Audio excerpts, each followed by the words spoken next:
In the name of God, the compassionate and merciful, Mr. President, at the outset, I would like to extend my sincere gratitude to the Russian Federation for convening this emergency meeting. I also extend my gratitude to China and Algeria for requesting this meeting, as well as those members that supported convening of this meeting. We also thank Ms. DiCarlo for her briefing. Mr. President, distinguished member of the Council, we request this urgent meeting and attend the Council today to address a matter of the grave importance and urgency, one that threatens international peace and security and challenges the very principle upon which this esteemed body was founded. As we address in our letter today to your Mr. President, the cowardly assassination of Mr. Ismail Haniyeh, the political chief of the Palestinian Islamic resistance movement Hamas, and a great leader of the Palestinian people, legitimate struggle for self-determination as the result of an aggressive act of terrorism by Zionist occupying regime of Israel.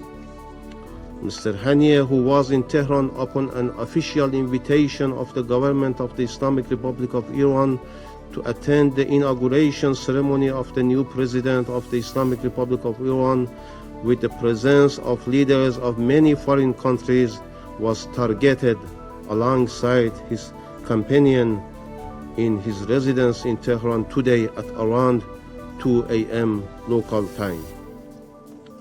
This act of terror is just another manifestation of Israelis' decading-long patterns of terrorism and sabotage targeting Palestinians and other supporters and sympathizers of the Palestinian cause across the region and beyond.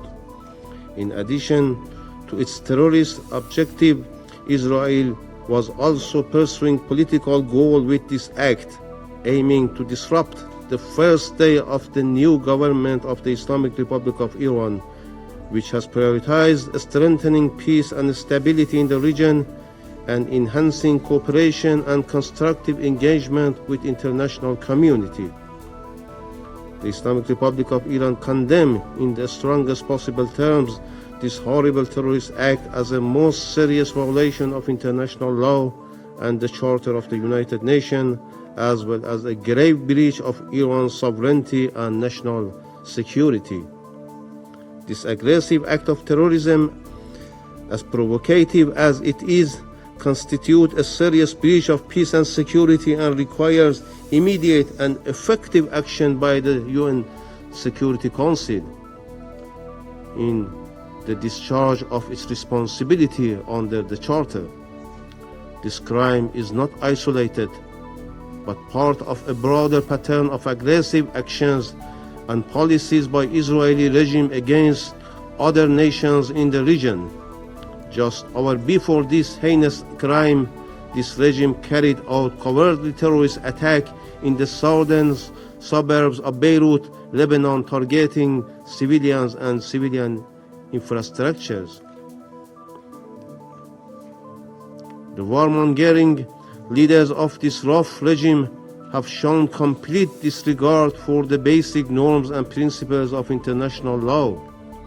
Their crimes reveal a lack of commitment to peace and stability in the region and suggest an intention to escalate conflict and expand the war through the entire region. The responsibility of the United States as a strategic ally and main supporters of the Israeli regime in the region cannot be overlooked in this horrific crime. This act could not be occurred without the authorization and intelligence support of the US. The continuation of Israel's aggression threatens peace and stability in the region. The international community, particularly the United Nations Security Council, cannot remain indifferent to such heinous crimes and must take decisive action to address this violation and hold the perpetrators accountable. Mr. President, persistent and systematic attack on Palestinian civilians in Gaza, characterized by disappropriation, use of the force and discriminate targeting have resulted in tragic loss of life, widespread destruction, and deepening humanitarian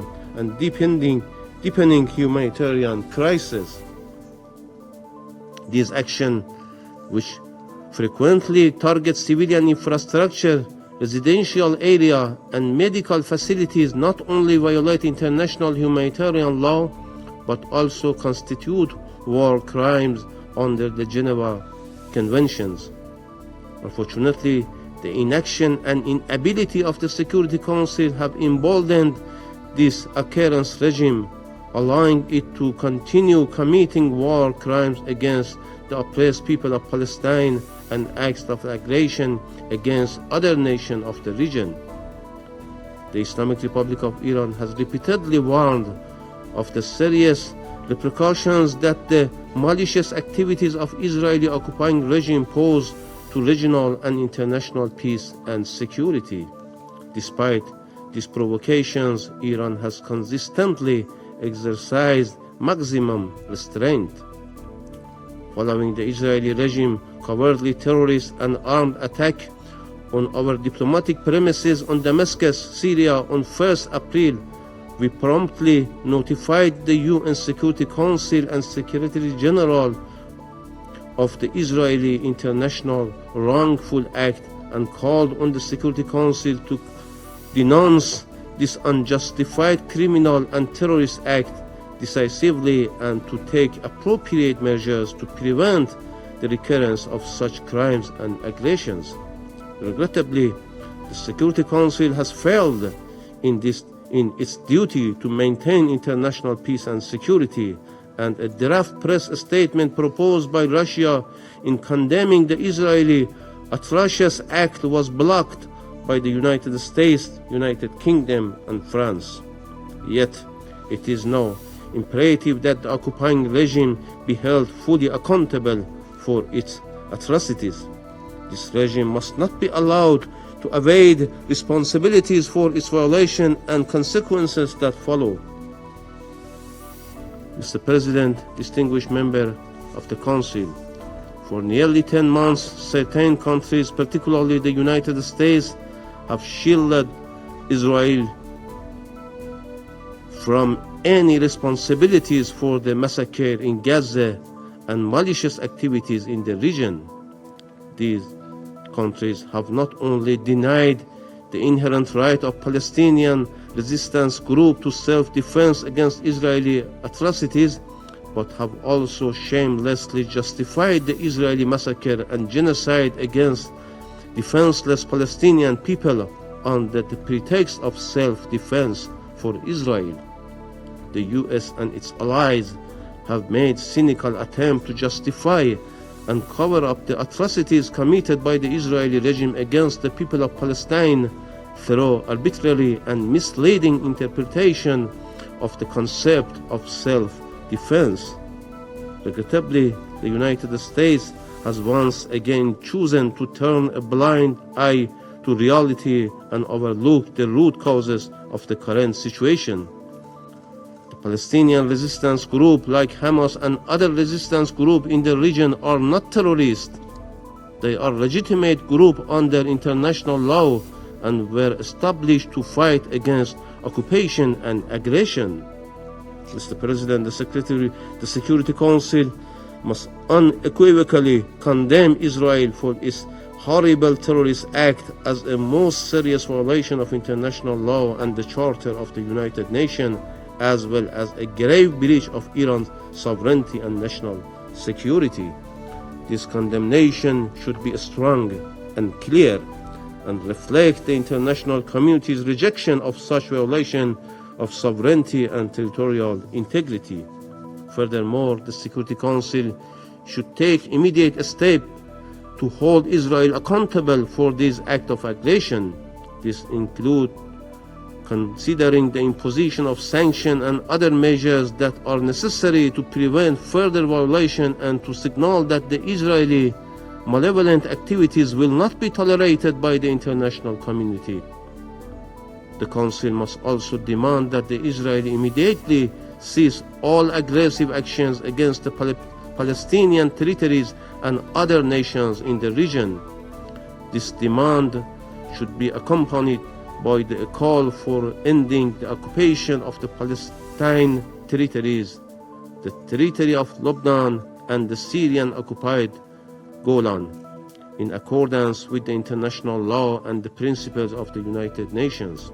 And finally, the Islamic Republic of Iran reserves its inherent right to self-defense in accordance with international law to respond decisively to this terrorist and criminal act when it deems necessary and appropriate. The Islamic Republic of Iran reaffirms its commitment to upholding international law and the purposes and principles of the United Nations Charter.